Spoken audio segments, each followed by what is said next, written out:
Tuli ku mukutu gwaffe ogwa Standard News nangeda Element Man muzzukulu wa Mugema nyongera okubibaza mu nabagera maaso n'okubira nti mutu followinga ne mutugoberera.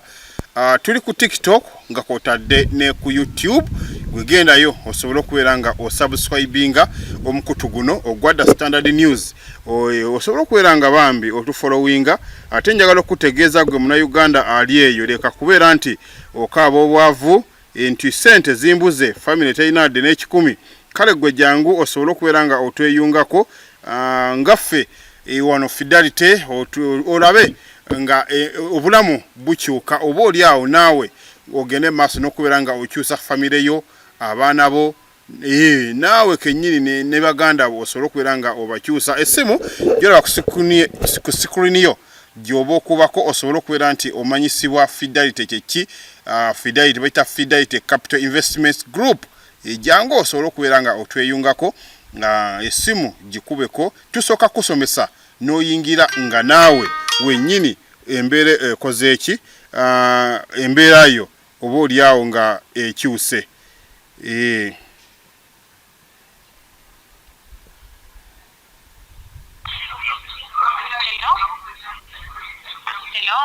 Hello? Jendi nyabo sibeta nunya.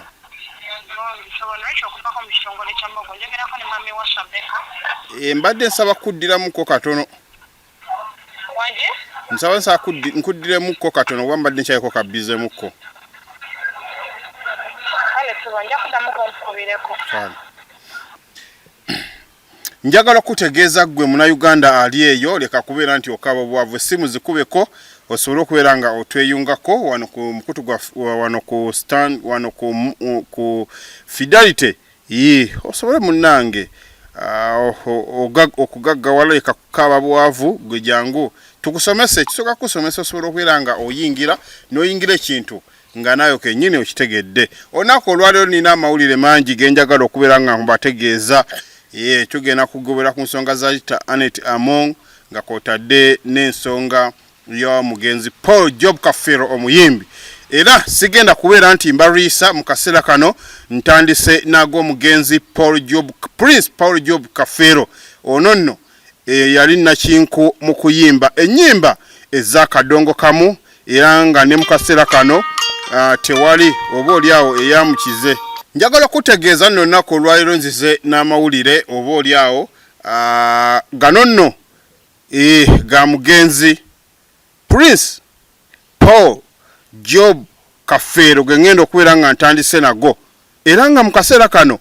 njagala okutegeeza nti mu kaseera kano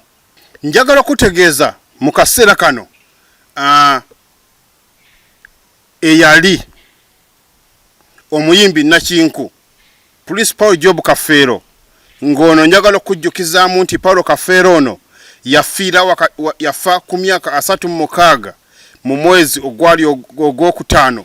ng'ennaku z'omwezi 17 mwaka 2007 kati nawe osobola okubalabala mu kaseera kano emyaka gyabadde amaze mu ntaana mu nkulu ono ow'enkima.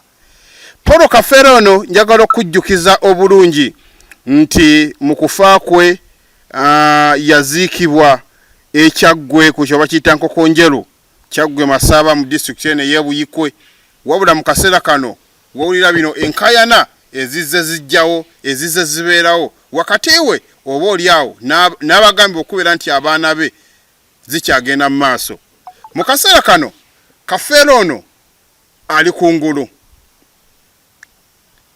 Paulo Kafero ali kungulu. Kati nno abadde minisita ow'abaana n'abavubuka era ng'ono yawumamu omutwe okulaba nga baziikuula ebisigalira by'omugenzi ono. Mu kaseera kano akulembeddemu bambega ba poliisi nga kwotadde n'abasawo ba poliisi wamu ne poliisi n'amagye okugenda ena ekyaggwe okuddamu nate okuziikuula ebisigalira by'omugenzi Prince Paul Job Kafero okuddamu okukakasa buto abaana oba ddala abali ku nsi abagambibwa nti basulibwa ebbali oba babe. Poliisi oba abasawo nga bakulembeddwamu Dr. Moses Byaruhanga ono tumumanyi omusawo omukugu mu ddwaliro ekkulu emulago naddala mu nsonga y'okkebera oba munnakinku oba omukugu mukkebera endaga butonde z'abantu singa wabeerawo oba oliawo abantu abavuddeyo nga bemulugunya nga bagamba nti oyo mwana si wange. Mu kaseera kano nammwe endooliito muzzenga muziwulira njagala okujjukizaako nti Paulo Kafeero ono alina ennyimba ezimu ze yayimba okugeza Walumbe Ezaaya, Magumba Jigijigi, Emikwano n'eŋŋanda endala nnyingi nnyo ze yagenda mu maaso n'okubeera nti ayimba nammwe ekyamazima muzimanyi. Paulo Kafeero ono njagala okujjukizaamu ggwe mu kaseera kano ndaba nti we twogerera kati nga poliisi oba wamu n'abafamile bakwataganye dda okulaba nga baziikuula ebisigalira by'omugenzi ono kwaba abaana abazze bakayanibwa oba abazze bagamba nti taata waabwe yali omugenzi Paul Kafeero kyokka kati nga bo bagenda mu maaso ne babasuula ebbali. Njagala okujjukizaako nti abamu ku baana bano okwali waliwo omuyimbi gwe bayita Swaz ono poliisi wali ekola DNM kusooka oba abasawo era waliwo endooliito nga bo kye baakola kwekubeera nti baddira abaana b'omugenzi bonna ne babakebera kati bakebera muganda w'omugenzi Paulo Kafeero. Ebiseera ebyo gwe bajjako endaga butonde DNA eno negenda okukomawo nga ekyamazima Paulo Kafeero ono ayogebwako abaana abagambibwa nti si babe ate nga beba nga si babe nga Paulo yalina abaana bangi naye nga abaana balinga 3-4 be bali oba omugenzi Prince Paul Job Kafeero. Era mu kaseera ako abaana bano balaga obutali mativu nga bagamba DNA eno tebagikiriza wabula baagala bajjeyo omulambo bakakasiza ddala omulambo gwennyini gwe babakolako endaga butondo ba DNA okukakasiza ddala oba ddala abaana bano aboogebwako ddala batuufu ba mugenzi Prince Paul Job Kafeero. Bino nno mbikuwa era bwe twogeera kati abasawo omulambo bagutadde ebbali bagenda maaso n'okuba nti beekebejja omulambo guno bajjeko agamu ku magumba kuba omuntu buli woofa n'akaviiri kennyini kanako esobola okubeera endaga butonde yo amagumba gasobola okubeera enkwaso zo tuyinza okulowooza nti oba amazzi gokka oba buli kimu kyonna nti kyekisobola okubeera nti kisobola okwekebejjebwa okuzuula endaga butonde wabula gwe wenna andaba mu kaseera kano ffenna tuzze tulaba endooliito eziri wakati w'abaana bano nga bakaanira ebyobugagga kyokka mu kaseera kano abaana bano bo bagamba nti kafititaabwe ddala maama waabwe bano abaana abagenda mu maaso n'okuba nti bakaayana abaana bano nabo ba mugenzi Paulo Job Kafeero. Nyo kyekizikuzza omulambo gwe wenna agenda mu maaso n'okubeera nti andaba mu kaseera kano. Era njagala okutegeeza nti Paulo Kafeero ono kwegamba yali musajja oba oliawo ateerya ntama era njagala okujjukiza nti Kafeero ono mu kufa kwe obulwadde bwava ku nsigo Kafeero bwe yafa era yabeerako mu ddwaliro ekiseera ekyali ekitono ddala era bw'atyo nassa omukka gwe ogw'enkomerero mu ddwaliro emulago. Era abajjukira bulungi mu kaseera ako gwali omwaka ogwa 2007 banali mu kiraasi ki 2004 wemanga nali mu P7 2005 2006 nali mu siniyanga filiawo awo nga tetunaba kubitegeera nnyo nga nammwe mbaali mubimanyi naye nga babitegeera mu kaseera ako baali bakadde baffe. Kafeero ono wakati mu kufa yagenda maaso n'okubeera nti alekawo abaana kyokka abaana bano batandika okubeera nti beetemamu saako oba oliawo n'abakyala n'abakyala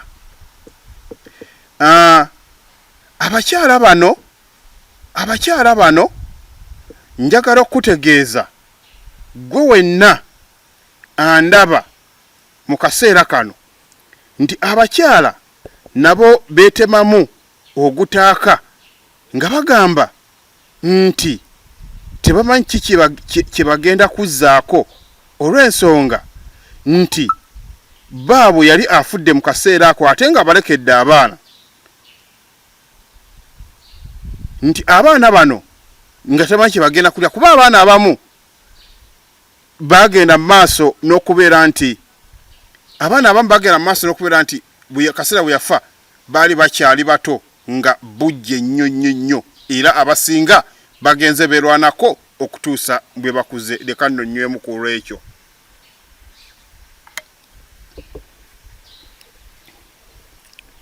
wakati mu kubeera nti abaana bafuna okusoomozebwa okw'amaanyi endaga butonde we yakomawo abaana abaali bagambibwa okubeera nti ba Paulo Kafeero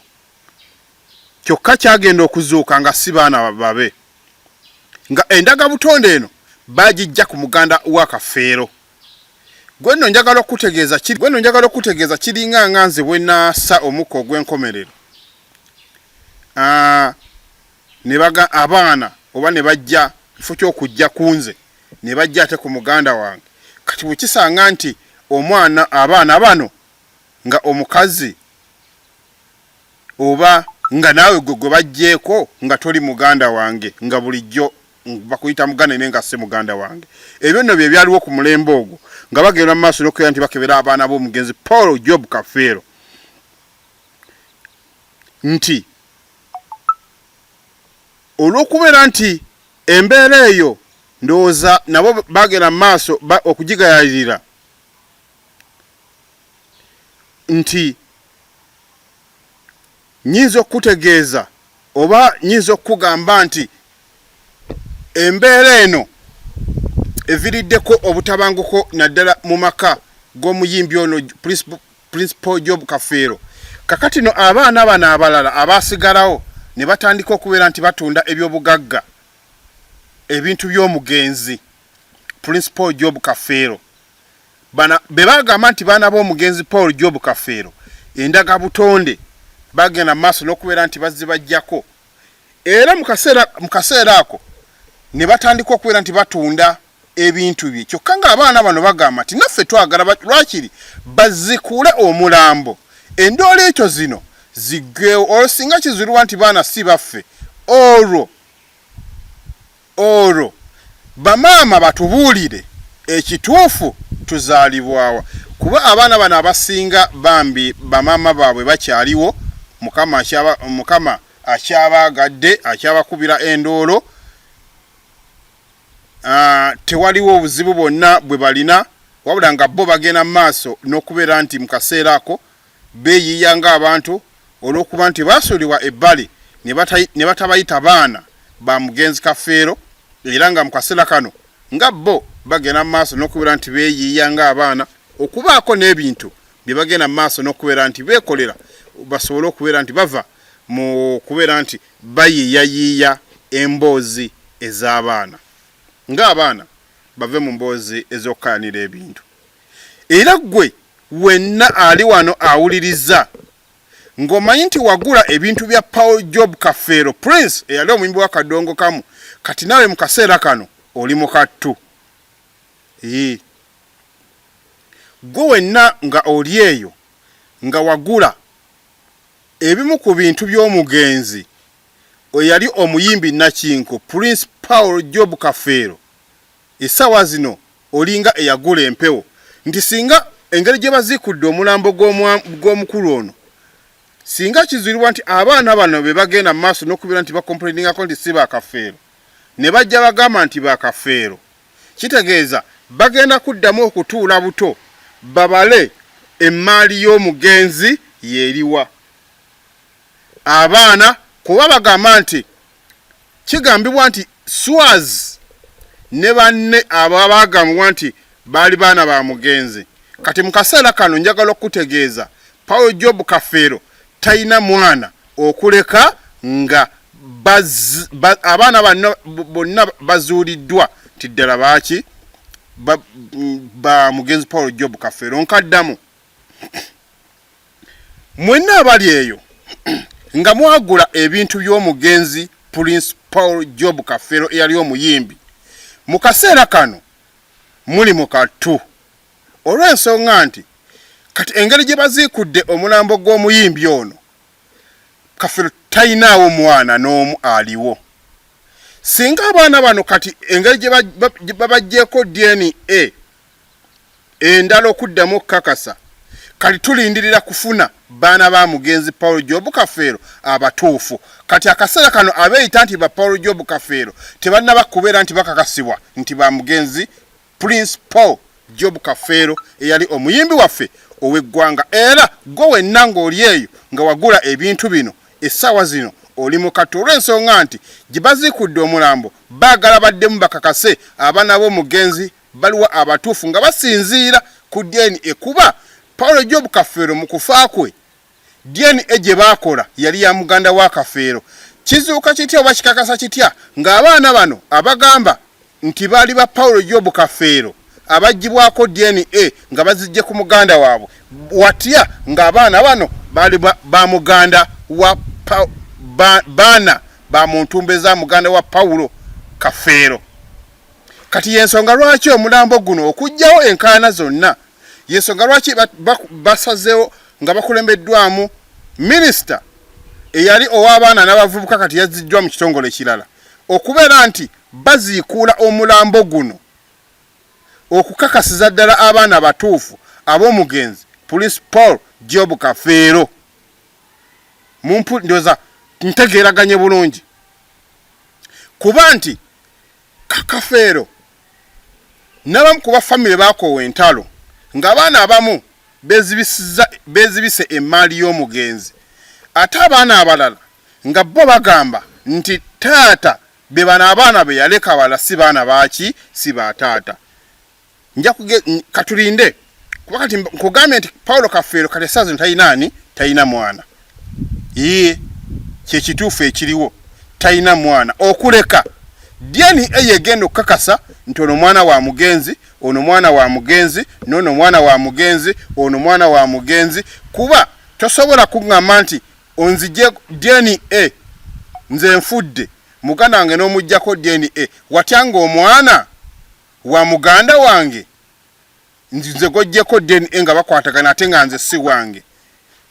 Yensonga eyo oba oliawo egenze maaso n'okubeera nti abantu bano babajjako DNA okukasiza ddala ekituufu oba ddala DNA ekwatagana n'abaana bano okukakasiza ddala nti abaana ba mugenzi Paul Job Kafeero. Mu kaseera kano omulambo gw'omugenzi Paul Job Kafeero guteereddwa ebbali era bagenda kukola enteekateeka ey'okuddamu okumuziika obulungi nga selebu wali ekyaggwe enkoko njeru. Bazulire ddala oba mamini badde bamuziike bulungi mu mitendera asobole okubeera nti addamu okuwummula nga batutte eggumba. Kuba kati wayise emyaka 2 omuntu eggumba liba likyaliddamu basobola okugyamu enkwasa ezo okukakasiza ddala abaana bano oba ddala ba mugenzi. Omuntu tafa newe kaba kagumba ne kaba kaviiri newe liba linnyo basobola okumanya enkwaso ezo oba ddala za Paulo oba ddala abaana si ba mugenzi oba ddala abaana ba mugenzi. Njagala okutegeeza gwe wenna ndaba nkusaba genda maaso subscribing omukutu guno ogwada Standard News nange da Element Man muzzukulu wa Mugema ne nebaza mwenna bagenda maaso n'okubeera nti mutugobera ne mutufollowinga ne mulayikinga ate ne mugenda maaso n'okubeera nti mutulaba olw'ebyo bye tugenda maaso n'okubeera nti tubawa mwenna abagenda maaso n'okubeera nti mutugobera mbebaza kuba mutusindikira message ate ne mugenda maaso n'okubeera nti mutuzaamu amaanyi mutuzaamu amaanyi ne mugenda mu maaso n'okutulaba kale naffe ngaffe kituwa amaanyi tugamba ddala abantu bano bagenda mu maaso n'okubira nti batulaba. Mukama mbeebaza mwebale nnyo okugenda mu maaso n'okubira nti mutugoberera ate ne mulayikinga ne musubscribinga ne mukola ki kale TikTok ne mugitumbula saako n'ebintu ebirala ne mugenda mu maaso n'okubira nti mubiraba. Leka nywemu ku lwekyo. Nze da Element Man nja kubawa nga emboozi ya Kafeero ngenda kubeera nga njirondoola mbeere nga njibawa naye nga yo mumanye nti ekyagendera ddala mu maaso kuba omugenzi ono ndowooza nyinza okugamba nti omuyimbi teyeefiira naye Kafeero ndowooza okuva bwe yafa bazze mu ntalo paka n'okukyusa kati nga leero lwe bagenda okubeera nti basaanyaawo ebyo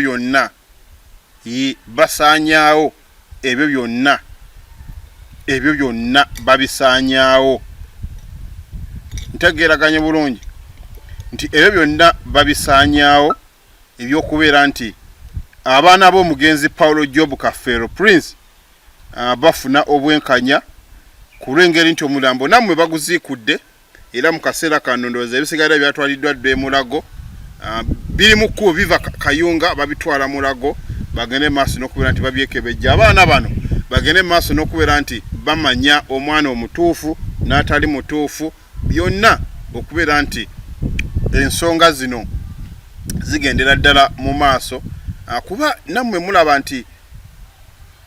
kola ekintu kyenjagala okwebuuzaamu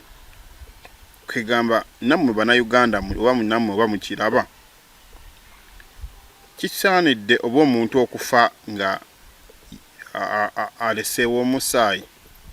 oba kisaanidde omuntu okufa nga buli kimu okyetegekedde ng'abaana bo obajjiddeko omusaayi bw'omanya nti olina omwana ate nga olina ku busobozi kyetaagisa ogende mu maaso n'okubeera nti okebera abaana bano basobole okubeera nti baggyibwako omusaayi okwewala endooliito ezibeera mu baana. Omanye abaana baffe ffe betuleka buli mwana aba n'endowooza eyiye buli mwana aba n'endowooza eyiye era nga mu ndowooza eyo nze ndowooza nti kyekirina okubeera nti kikolebwa kyekirina okubeera nti kikolebwa buli mwana asobole okubeera nga oba oli awo yejjako buli mwana oba oli awo ng'omuggyako endaga butonde asobole okufuna emirembe. Abaana bano nyinza okugamba nti gwe ffe abazadde tufa naye ne tulekawo enkayana mu baana ffenna tujjukira nti enkayana zino eza omugenzi Paulo Job Kafeero zirudde ebbanga naye nga tewali oba oliawo singa minisita Balamu tabikutteemu era ndowooza singa zikyagenda mu maaso era ffenna tubadde tulaba nti minisita Balamu ng'onaagamba nti nze njagala endooliito zikome nkoye okuwulira nga Kafeero tava mu mawulire nkoye okuwulira nga Kafeero ayongera maaso kwegamba abadde akooye emboozi za Kafeero abadde akooye emboozi za Kafeero n'agamba nina okiggusa ati neweema nvuddeko kuba minisita embeera eno nina okugiggusa okulaba nga Kafeero aziikulwa asobole okubeera nti awummula mirembe okusinga okuddaawo abaana bano okubeera nga beerumagana ate ng'ekyamazima nga omugenzi yali serebu nga nammwe bwe mwali mukimanyi. Kati n'emboozi ya Kafeero ngenda kubeera nga ngikomyawo era ngenda kubeera nga njibatuusaako mu kaseera ako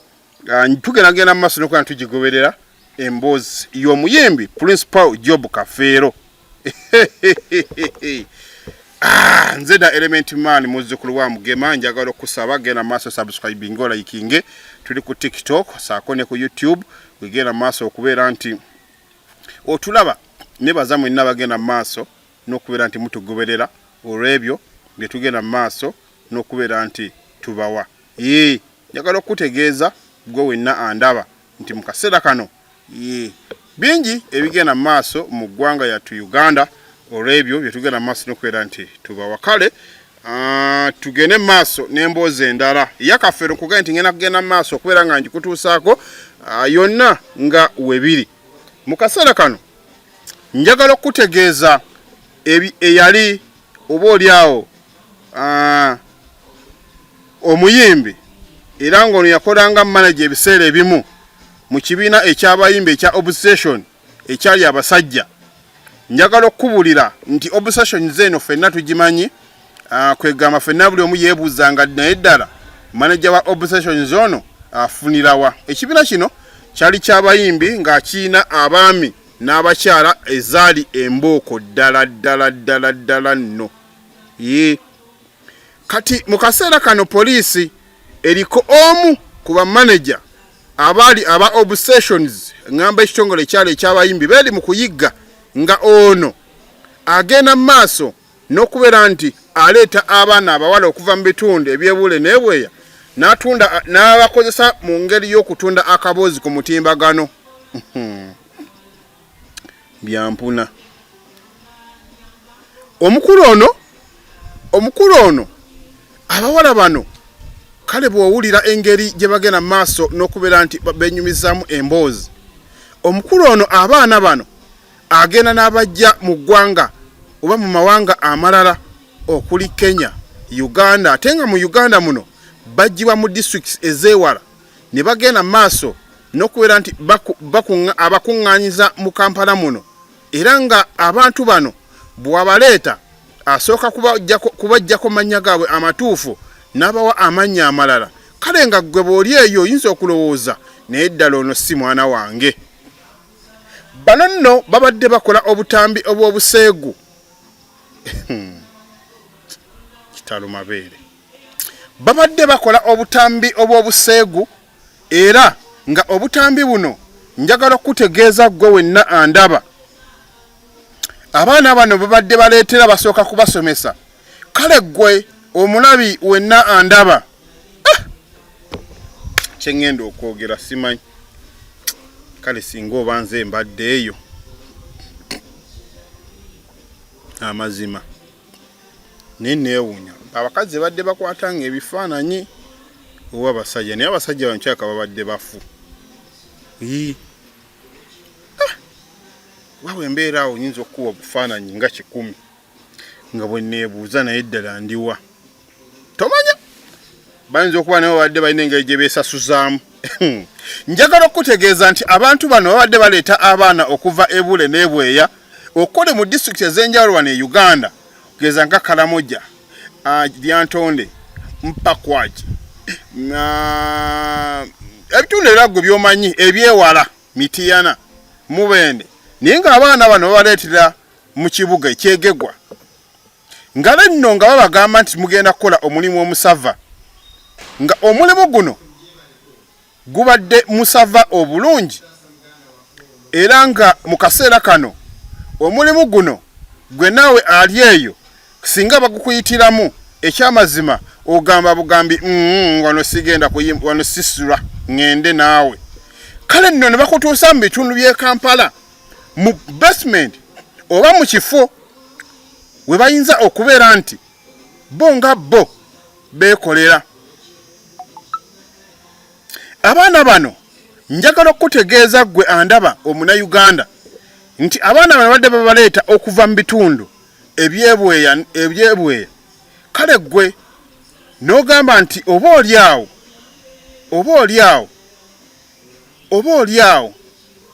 nga abaana bano bafunise. Oba oliawo nga abaana bano bafunise. Abaana bano nga baleetebwa e Kampala nga bayingiza mu luumu nga batandika okubeera nti babasomesa ate nga tekibamalira bagenda ne babajjamu engoye kale gwe omulabe kuba obufaananyi owulire ekibeera mu kaseera ako balo nno babatega kamera ne babajjamu engoye ne basigala bute olwo nno ne batandika okubeera nti beemoolera mu kamera nga beemoola eneemoola naawe gy'oyinza okugamba kituufu ddala mu butuufu beemodde bulungi beemodde bulungi kati nno wakati mu kwemoola kye neebuuzaamu abadde bakwata obutambi babeera basajja oba babeera bakyala awo kawe enkyebuuliza nga batuluzaamu kamera bwe batyo ne bagenda mu maaso n'okubeera nti beemoola ate nga bwe bagenda mu maaso n'okukola obukulu bino babikola ebiseera ebisinga badde babeera ku live nga abazungu n'abantu abalala bagenda mu maaso n'okubeera nti babalaba bagende mu maaso n'okubeera nti babasanyusa ngeno babasasulira mu ddoola kanywemu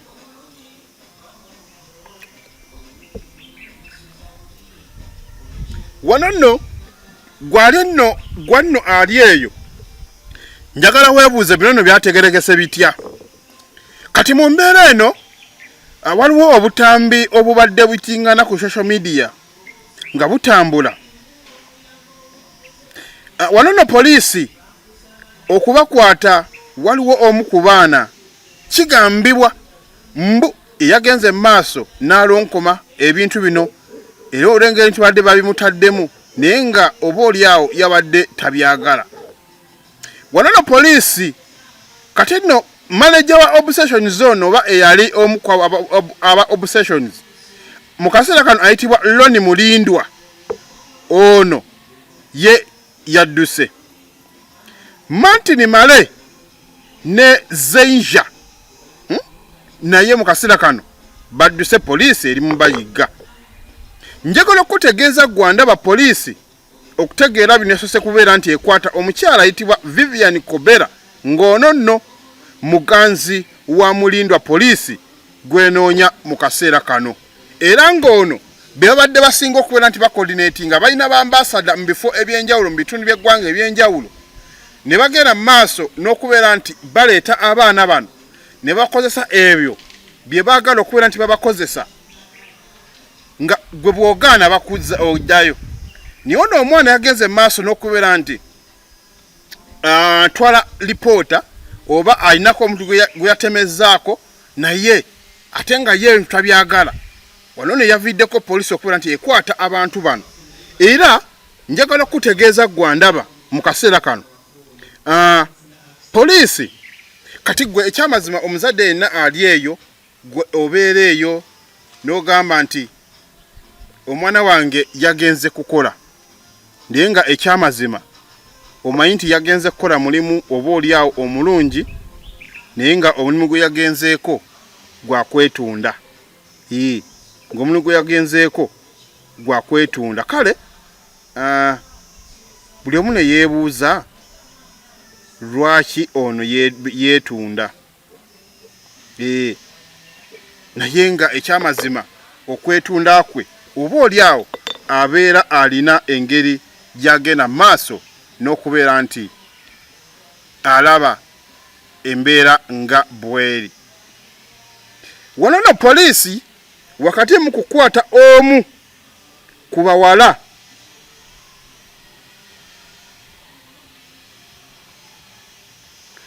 nga ayitibwa Tendo Nalubega ono no oluvannyuma poliisi okubeera nti emukwata yagambye nti abantu bano baleetebwa mu bitundu ebyewala era wakati mu kubaleeta kye babasookesaako kubeera nti babawa amannya amalala ng'amannya gano ndagala okutegeeza ne bakuba n'obufaananyi kwegamba ne bakyusa amannya era bwe bamala ekyo ne bagenda mu maaso ku TV nga babateze kamera wakati mu kubatega kamera ne bagenda mu maaso n'okubeera nti beyambula kankuse ekigambo kweyambula ne babeera bute wakati mu kubeera obute bo ne bagenda maaso n'okubeera nti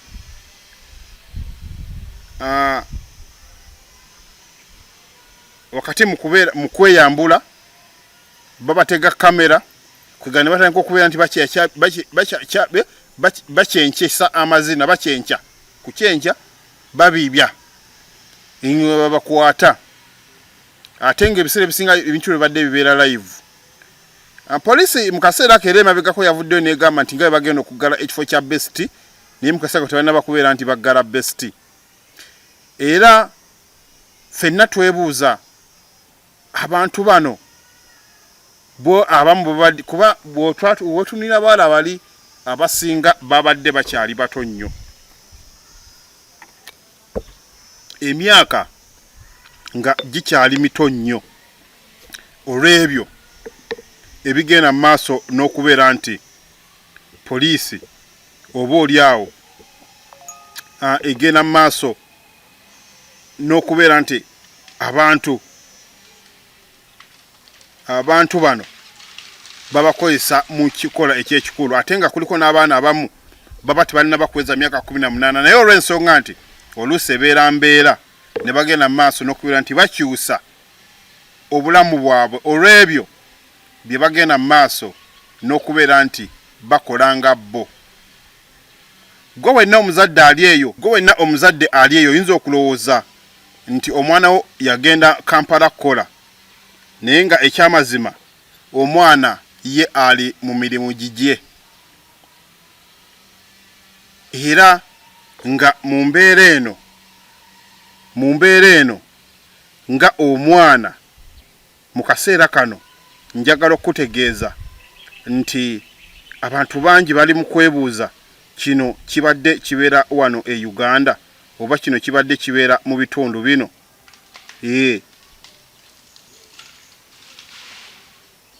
Era njagala okutegeeza gwe mu kaseera kano gwe amulabi wa Standard News nti ebintu bino ebisinga obungi tebiba bipange wabula biba mu nkola nti ng'abaana bano weebuuza nti omwana ava ewaka ng'azze mu Kampala kukola n'atandika okubeera nti yenyigira mu mirimu egyo ddala omuzadde oba oli kuki. Mu kaseera kano tukyalindira poliisi okubeera nti evaayo erambulula ku nsonga zino poliisi evaayo okwogera ku nsonga zino eziri wakati w'abaana bano aba obsessions okumanya kiki ekituufu ekigenda mu maaso olw'ensonga nti abaana bano ekyamazima nga bo batunuulira ebintu nga bino naye nga nabo abamu bo bagamba nti omulimu gwabwe gubadde gubakolera era bakoze ebintu nga bo bye balina okubeera nti bakola kuba babadde oba basasulibwa mu ddoola. Kale kwegamba sente ya ddoola ewooma ge mazima sente ya ddoola ewooma naye njagala okutegeeza gwe wenna ndaba mu kaseera kano nti ddoola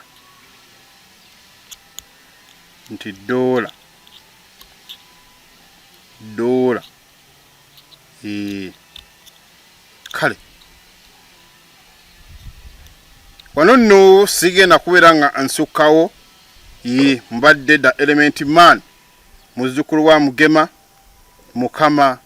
abeere mwami nga sinnagenda nkusaba genda mu maaso subscribe ng'omukutu guno ogwadda Standard News ate njagala okutegeeza gwe wenna akooye obwavu jangu naffe wenyine ku kitongole kya oba ekibiina ekya Fidelity Investment Group ekigenda okujja mu bwavu Bannayuganda muli ote mwagala kukola kati weebuuza ate guno mulimu si gwakola oyingiza ate n'ofunirawo oyingiza ate n'okola ki n'ofunirawo kale n'olw'ensonga eyo gwe wenna atulaba oba andaba jangu osobola okubeera nga oyingira mu kibiina kino otweyungeko ffe mujja tulaba nga twevuga amamuluka mwebuuze bano ate bo bali biki naye nga ekyamazima ffe nga ffe tuba twagala okubeera nti bannayuganda oba oliawo muba mu bwavu muleke kubeera nti muyingira mu gurupu ezigenda okubwabba ffe tusooka kukusomesa n'oyingira nga weesiimidde jyamu tukusomese osobole okubeera nga oyingira essimu gikubeko gyolaba ku screen eyalanga naffe gikubeko osobole okubeera nga oyingira ekibiina kino ekya Fidelity sigenda kubeera nga nsukkawo mukama abeere nammwe